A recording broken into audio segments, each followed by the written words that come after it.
showing Africa's biggest economy had weathered the global economic slowdown better than most. Finance Minister Pravin Gordhan, in his medium-term budget policy statement, further relaxed foreign exchange controls in a bid to weaken the rand and create jobs. South Africa is doing well compared to the rest of the world, and that even our modest growth of 3% is an indicator that we are over the worst of the recession.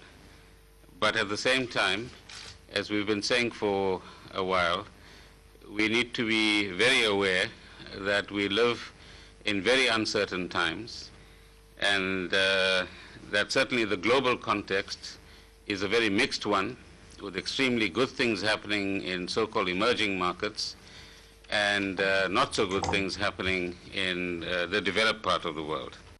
According to Minister Gordhan, a jobless rate of more than 25.3% has to be the focus of South Africa's new growth path, where government hopes to create 5 million new jobs over the next decade.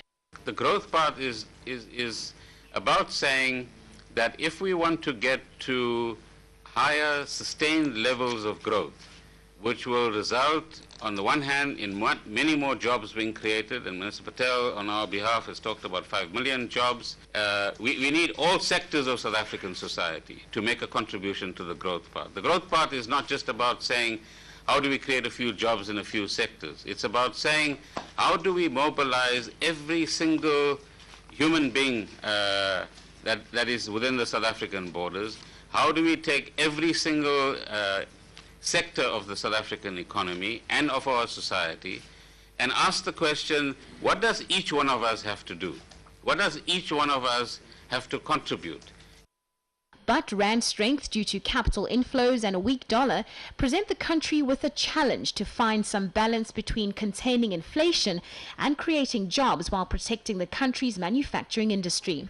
In a hint to the central bank, Gordhan said the rand's 26% advance against the dollar this year should enable the country to lower rates even further.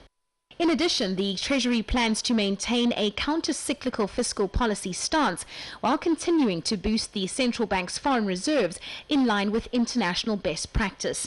From a fiscal perspective, the minister expressed satisfaction with the country's position.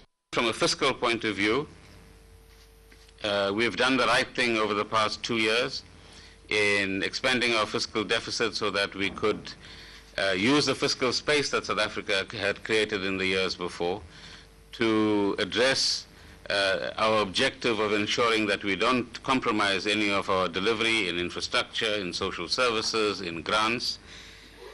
And our current proposed fiscal path for the next 3 years indicates that we are maintaining a balance between, if you like, ensuring that there's sufficient stimulus left within our overall framework, at the same time ensuring that we create and move towards a greater sustainability in the fiscal framework as well.